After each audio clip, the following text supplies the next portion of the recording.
Everyone, welcome back to my channel. ಇವತ್ತು ನಾನು ಸಾಬುದಾನ ರೊಟ್ಟಿ ಅಥವಾ ಸಬ್ಬಕ್ಕಿ ರೊಟ್ಟಿ ಹೇಗೆ ಮಾಡೋದು ಅಂತ ತೋರಿಸ್ಕೊಡ್ತಾ ಇದ್ದೀನಿ. ನಾನು ನನ್ನ ಮಗ 10 ಮಂತ್ ಬೇಬಿ ಇದ್ದಾಗಿಂದನೂ ಈ ರೆಸಿಪಿ ಮಾಡ್ತಾ ಇದ್ದೀನಿ. ಇದು ಗ್ಲೂಟನ್ ಫ್ರೀ, ಇನ್ಸ್ಟೆಂಟ್ ಎನರ್ಜಿ ಕೊಡುತ್ತೆ. ಅದಕ್ಕೋಸ್ಕರ ಫಾಸ್ಟಿಂಗ್ ಡೇಸಲ್ಲೆಲ್ಲ ತುಂಬ ಸಾಬುದಾನನ ಯೂಸ್ ಮಾಡ್ತಾರೆ. ಆಮೇಲೆ ಸಾಬುದಾನ ತುಂಬ ಸ್ಲೋ ಆಗಿ ಡೈಜೆಸ್ಟ್ ಆಗೋದ್ರಿಂದ ಮಕ್ಕಳಿಗೆ, ವಯಸ್ಸಾದವರಿಗೆ ತುಂಬ ಒಳ್ಳೆಯದು. ಬಾಡಿ ಹೀಟ್ನ ಕೂಡ ಸಾಬುದಾನ ಚೆನ್ನಾಗಿ ರೆಡ್ಯೂಸ್ ಮಾಡುತ್ತೆ. ಸಮ್ಮರ್ ಸೀಸನಲ್ಲೂ ಸಾಬುದಾನ ಯೂಸ್ ಮಾಡೋದ್ರಿಂದ ತುಂಬ ಒಳ್ಳೆಯದು. ತುಂಬ ಹೆಲ್ದಿ ಆ್ಯಂಡ್ ಟೇಸ್ಟಿ ಬ್ರೇಕ್ಫಾಸ್ಟ್ ಇದು. ಬನ್ನಿ ಹೇಗೆ ಮಾಡೋದು ನೋಡೋಣ. ನಾನಿಲ್ಲಿ 1 ಕಪ್ಪಷ್ಟು ಸಬ್ಬಕ್ಕಿನ ತಗೋತಾ ಇದ್ದೀನಿ. ಅದಕ್ಕೆ ನೀರು ಹಾಕಿ ನಾನು ಓವರ್ನೈಟ್ ನೆನೆಸಿಟ್ಕೋತಾ ಇದ್ದೀನಿ. ನೀವು ಬೇಕಾದರೆ 4 hours ನೆನೆಸಿಟ್ಕೋಬೋದು. ಈ ರೀತಿ ನೀಟಾಗಿ ಸ್ಕ್ವೀಸ್ ಮಾಡಿ ನೀರನ್ನ ಬಸ್ಕೊಬೇಕಾಗತ್ತೆ. ಬೇಯಿಸಿ ಮ್ಯಾಶ್ ಮಾಡ್ಕೊಂಡಿರೋ ಆಲೂಗಡ್ಡೆ, ಸಣ್ಣದಾಗಿ ಹೆಚ್ಚಿರೋ ಈರುಳ್ಳಿ, ಸಣ್ಣದಾಗಿ ಹೆಚ್ಚಿರೋ ಸಬ್ಬಸಿಗೆ ಸೊಪ್ಪು, ತುರಿದಿರೋ ಕ್ಯಾರೆಟ್, ಸ್ವಲ್ಪ ಕೊತ್ತಂಬರಿ ಸೊಪ್ಪು. ಇದಕ್ಕೆ ನೀವು ಸಬ್ಬಸಿಗೆ ಸೊಪ್ಪು ಬದಲು ನುಗ್ಗೆ ಸೊಪ್ಪು ಕೂಡ ಆ್ಯಡ್ ಮಾಡ್ಕೋಬೋದು. ಎಷ್ಟು ಕಲರ್ಫುಲ್ಲಾಗಿ ಕಾಣಿಸ್ತಾ ಇದೆ ಅಲ್ಲ. ರೋಸ್ಟ್ ಮಾಡಿ ತರಿಯಾಗಿ ಈ ಥರ ಕುಟ್ಕೊಂಡಿರೋ ಶೇಂಗಾ ಬೀಜನ ಹಾಕೋಣ.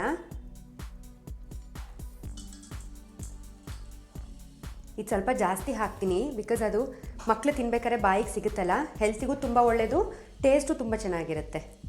ಈಗ ಒಂದು ಸ್ವಲ್ಪ ಎಳ್ಳನ್ನು ಹಾಕೋಣ.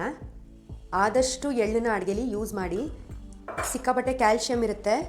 1 ಸ್ಪೂನ್ ಆಗಷ್ಟು ಜೀರಿಗೆ, ಒಂದು ಸ್ವಲ್ಪ ಓಮದ ಕಾಳು, ಅಜ್ವೈನ್ ಅಂತಲೂ ಹೇಳ್ತಾರೆ. ಇದು ಆ್ಯಸಿಡಿಟಿಗೆಲ್ಲ ತುಂಬ ಒಳ್ಳೆಯದು, ಸೊ ಇದನ್ನು ಯೂಸ್ ಮಾಡ್ತೀನಿ.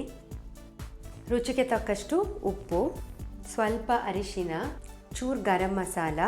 ಖಾರಕ್ಕೆ ಬೇಕಾದರೆ ಹಸಿಮೆಣಸಿನ್ಕಾಯಿನ ಸಣ್ಣದಾಗಿ ಹೆಚ್ಕೊಂಡು ಹಾಕೊಬೋದು, ಪೆಪ್ಪರ್ ಪೌಡರ್ ಹಾಕೊಬೋದು, ರೆಡ್ ಚಿಲ್ಲಿ ಪೌಡರ್ ಹಾಕೊಬೋದು. ನಾನಿಲ್ಲಿ ಚೋಟ್ ಮೆಣಸಿನ್ಕಾಯಿ, ಜೀರಿಗೆ ಮೆಣಸಿನ್ಕಾಯಿ ಅಂತ ಅಂತೀವಿ ನಮ್ಮ ಕಡೆ, ಅದನ್ನು ಒಣಗಿಸಿ ಪುಡಿ ಮಾಡಿ ಇಟ್ಕೊಂಡಿರ್ತೀವಿ. ಅದು ತುಂಬ ಖಾರ ಇರುತ್ತೆ, ಸೊ ಸ್ವಲ್ಪ ಅದನ್ನು ಹಾಕೋತಾ ಇದ್ದೀನಿ. ಇವಾಗ ಇದನ್ನೆಲ್ಲ ಚೆನ್ನಾಗಿ ಮಿಕ್ಸ್ ಮಾಡ್ಕೋಬೇಕು. ಆದಷ್ಟು ಕೈಯಲ್ಲೇ ಮಿಕ್ಸ್ ಮಾಡಿಕೊಂಡ್ರೆ ಒಳ್ಳೆಯದು. ಒಂದಕ್ಕೊಂದು ಬ್ಲೆಂಡ್ ಆಗಬೇಕು ನೀಟಾಗಿ. ಈಗ ಇದನ್ನು ಈ ಥರ ಬಾಲ್ ಥರ ಮಾಡಿಕೊಂಡು, ಹೋಳಿಗೆ ಶೀಟ್ ಬರುತ್ತಲ್ಲ ಅದರಲ್ಲೂ ತಟ್ಕೋಬೋದು, ಡೈರೆಕ್ಟ್ ತವಾ ಮೇಲೂ ತಟ್ಕೋಬೋದು. ನಾನು ಕರ್ಚಿಫ್ ಮೇಲೆ ತಟ್ಕೋತಾ ಇದ್ದೀನಿ. ಇದು ಸ್ವಲ್ಪ ಕೈ ಅಂಟುತ್ತೆ, ಸೊ ಕೈ ನೀರು ಮಾಡ್ಕೊಳ್ಳಿ. ಈ ಥರ ಮೀಡಿಯಮ್ ಹೀಟಲ್ಲಿ ಎರಡೂ ಸೈಡು 5 ಮಿನಿಟ್ಸು ಬೇಯಿಸಬೇಕಾಗತ್ತೆ. ಒಂದು ಸೈಡ್ ಬೆಂದಿದೆ ನೋಡಿ, ಎಷ್ಟು ನೀಟಾಗಿ ಎದ್ದೇಳುತ್ತೆ, ತವಾಗ ಅಂಟೋದು ಇಲ್ಲ. ಇವಾಗ ಇದು ರೆಡಿಯಾಗಿದೆ. ಲಾಸ್ಟ್ 20 ಸೆಕೆಂಡ್ಸ್ ಹೈಯಲ್ಲಿ ಇಟ್ಬಿಡಿ, ಸೊ ಸ್ವಲ್ಪ ಕ್ರಿಸ್ಪಿ ಆಗುತ್ತೆ. ರೊಟ್ಟಿ ಈಸ್ ರೆಡಿ. ಮೊಸರು ಅಥವಾ ಚಟ್ನಿ ಜೊತೆ ಇದನ್ನು ಸರ್ವ್ ಮಾಡ್ಬೋದು. ಥ್ಯಾಂಕ್ ಯು ಚಿನ್ನ.